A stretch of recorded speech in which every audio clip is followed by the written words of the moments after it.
Now, what we know about self-sabotage is that one self-limiting belief, one mental block or one emotional block is enough to sabotage your entire success. Just one.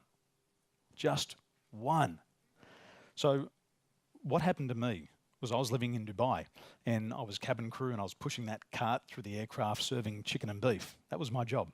And I was leading a team of 17,000 cabin crew. I was also in peer support in critical incident stress management. And when there's an accident, an aircraft disaster, they call me. And I come and debrief the cabin crew, I debrief the flight deck, and I debrief the customers. So I'm at home, 4 a.m. in the morning, and I get the call. And the duty controller says, Daniel, you've been activated for peer support and critical incident stress management. I said, beauty, I'm ready to roll. They said, but there's something different about this one. I said, okay, what do we got? They said, it's your fiance. And I said, okay, where do I go? Do I come to the airport or do I go to the hospital? They said, we want you to go to the landside hospital. So in the middle of the Dubai, I raced down to the hospital and there's my wife, or my wife now, but she had a cast from her ankle to her hip. I said, what happened? She said, well, we're coming into approach. We hit some turbulence. I slipped over and I fractured my kneecap. And she fractured the kneecap in 5 places. It just erupted. It's incredibly painful because there's so many tendons and muscles and cartilage around there. So one customer, my wife's very small, she's 43 kilos, he picked her up and he ran her down to first class and they put her in the seat. But because of the compression and the pressurization in the aircraft, it's incredibly painful. So she's landed, they've rushed her to the hospital and I've met her there. We start talking to the surgeon and he said, we're going to have to take the kneecap out. And I said, Doc, it's going to look like she's got a sausage as a leg. Can you do something else? And he said, well, we'll try to fix it. And I said, try is not a good word. Like you either do it or you don't. There's no try. He said, okay, I will fix it. And this is one of the things we learn in NLP. There's no try. Do me a favor, put your pens down. Put your pen down in front of you. And I want you to try to pick up that pen. Try to pick up that pen. With all of your energy, all of your might, try to pick it up. You either do or you don't. You can't try. So I said, don't try, just fix it. So he fixed it up, and then we went back, and we went through this whole process. 2.5 years, she's having a surgery. She's being flown from Dubai to the UK, coming back. And then she developed depression. And then she became suicidal because what happened was, they said, you can't leave Dubai. You have to stay here. You have to stay in this house. And we're not going to let you have your wedding. So incredibly stressful. So 2.5 years of therapy, operations, and then she's 6 months pregnant. And then they terminate her work contract. So the stress, she almost lost the baby 3 times throughout the pregnancy, lots of bleeding. So they shipped her off and then they smiled at me. And I said, how can I help? They said, well, Daniel, we know you're going to have a baby and there's a couple of choices. You can either stay here and serve chicken and beef at 40,000 feet or you can go home with your wife and be there for the birth of the baby. I said, well, couldn't you give me some extra holidays? They said, no. You can leave and then you can apply for your job back. And they smiled. So I did not choose to serve chicken and beef. I went back to Taiwan. And when I got back to Taiwan, there was challenges to start my business. We've had a baby, new business, but all I could think about every day was going back to being cabin crew. The significance of leading a team of 17,000 people, flying around the world, breakfast in Brussels, lunch in London, going to New York to see basketball games. It was enticing and it kept calling me back. And I kept thinking to myself, if I just go back to Dubai, everything will be okay. If I go back, everything will be okay. But I was building my business. But as I built my business, my attention was on going back to Dubai. It was going back to Dubai. And then what happened, June came around, 2014, 2013. And I'd been thinking so much about going back to my old job that I looked in the bank account, I had no money. I hadn't even realised I'd spent all of my money. I had a plan B. So then I thought, well, if I've run out of money, I better apply for a job. So I applied for 300 jobs. Nobody wanted me. So I got to September and I said to my wife, I said, we can't survive here in Taiwan anymore. Nobody wants me. My business is not working. We're going to have to go back to Australia. But I still hadn't taken action on my business. So I got back to Australia, and at the end of the year, 2013, I was down at Centrelink, and I was getting Social Security. And what I'd learned was I'd taken my eye off the goal, and I had a plan B. And I thought about it, and I thought about it, and eventually I sabotaged my own success. So this is what you've got to learn. If you consider a plan B for as little as 10 minutes, and it's been proven by the Wisconsin School of Business, that's enough to sabotage your entire success. So have you been thinking about a plan B? And if you have been, just write it down, because you take it out of here, it's air, and you write it on paper and you make it physical. Then you know what you're dealing with. It can be in relationships. It can be with customers. You know, if this customer doesn't work, we'll just try this. It's a plan B. It's called the Bismarck plan. But this plan B will always sabotage your success. Who's been a victim of that before in their own life? I've done it so many times. I was an Australian champion athlete and I didn't feel worthy of success, so I'd crash out. Interesting. Self-fulfilling prophecy. I was a 3-time state champion athlete, but I'd crash out because I didn't feel worthy of winning. If I win, I'm going to take something from that guy, but he's got kids and I want him to be happy. And all of a sudden, I'd sabotage my own success.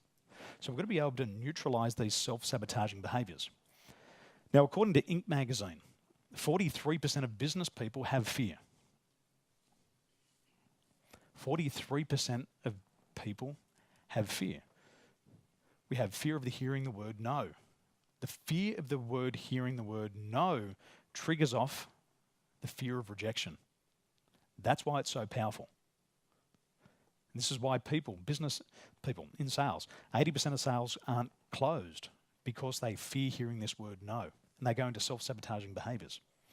We also have fear of success. What if I do become successful? Maybe that old girlfriend will say something about me in public and I'll get criticised. I better not do that. Have you seen that before? People have a fear of success.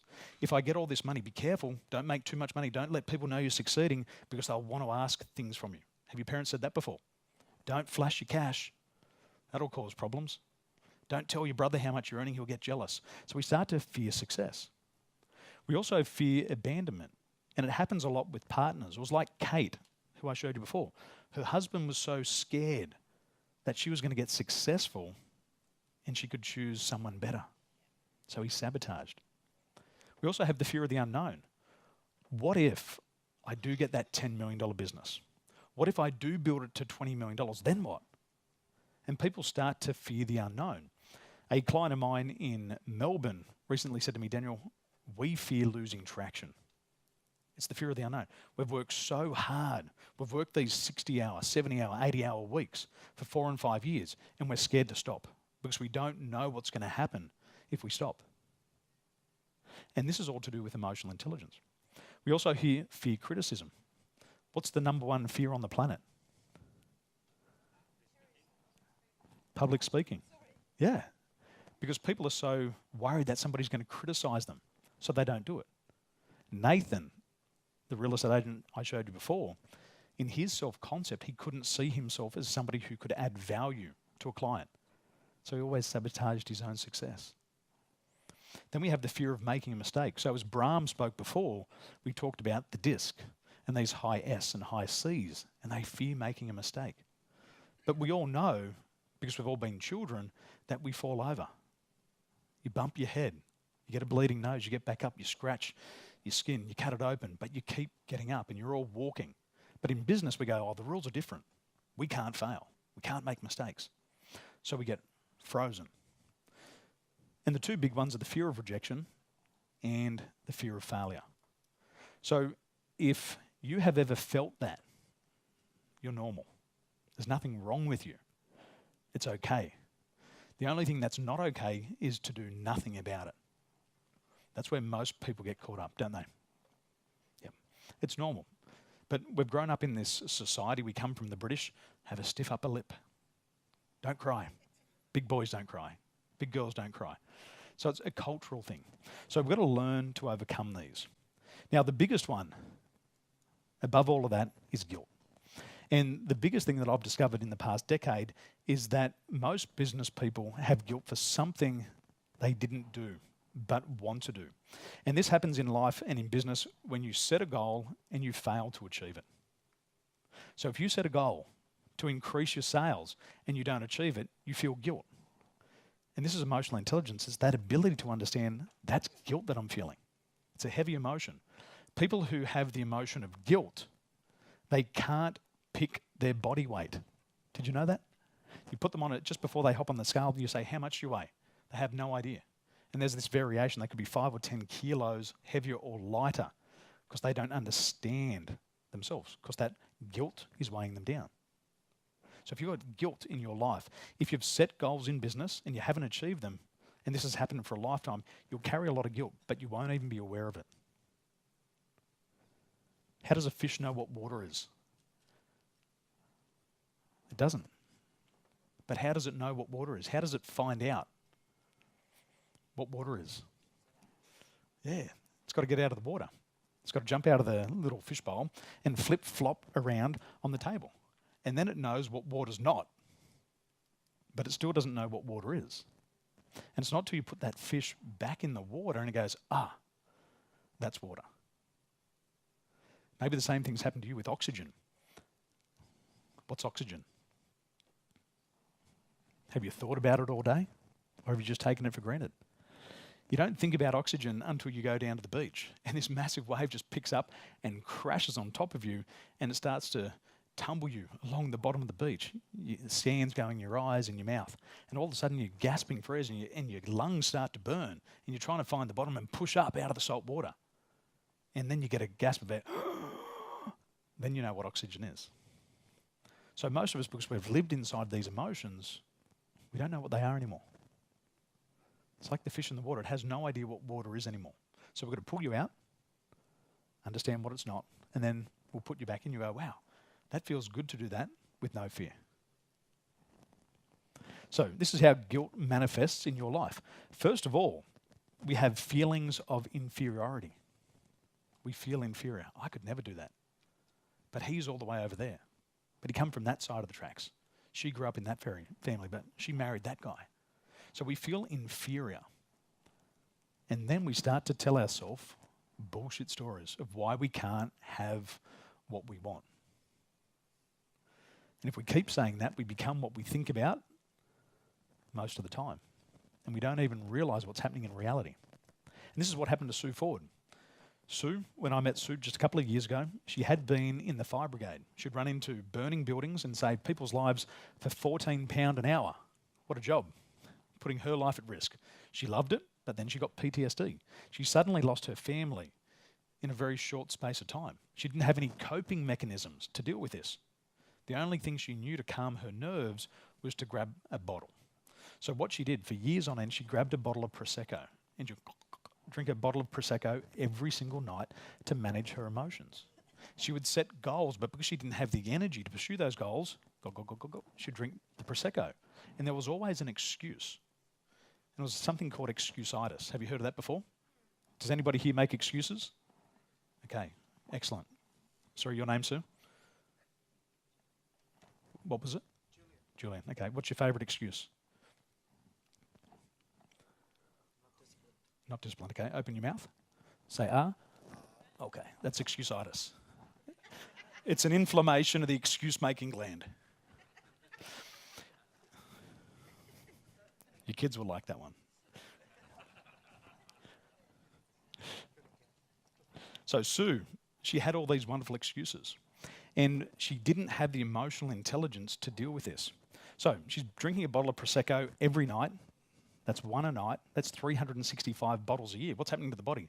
Blub, blub, blub, blub, blub. On the borderline of obesity. Did she notice she was getting bigger? Did she notice she'd put on 4 stone? Didn't even know she put on 4 stone. What's that, 30 kilos or something?